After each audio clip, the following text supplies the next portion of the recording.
inchworms. I'm going to show you the most challenging option and then go back and show you some different steps that you can use to progress yourself. So the inchworm starts in standing. You're going to hinge forward with the legs as straight as you can, getting the hands onto the floor.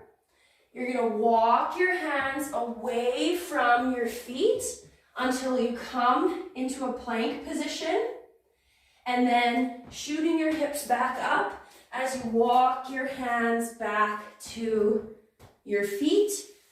Stand back up. That's 1 rep.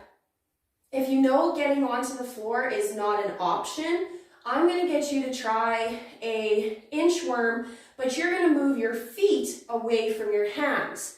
So starting, leaning forward with your hands on the chair, you are going to walk your feet back into a plank and then walk your feet back up nice and close to the chair.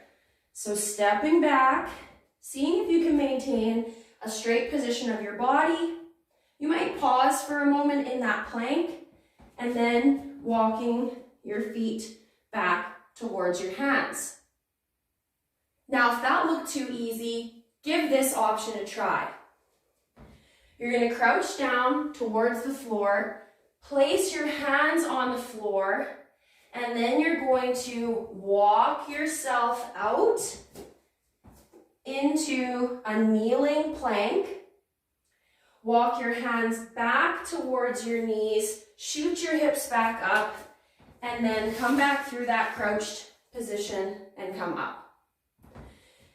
Now, basically the difference between the first variation that I showed you and the one that I just showed you now is you're going to work on getting yourself a little bit straighter and maybe coming out and not touching your knees down, or maybe walking out and touching one knee down and coming back up.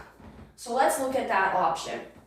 Hinging forward, hands onto the floor, walking out, and when you feel like you need that little bit of support, set one of your knees down, come out into that plank, walk your hands back, go through that crouch, and stand back up.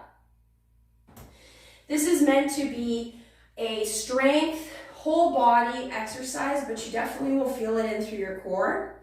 So bring awareness to your breath. If you feel any straining, pushing, bearing down at all, keep that breath flowing, and you might need to just take a step back from the variation that you tried and make it a little bit easier.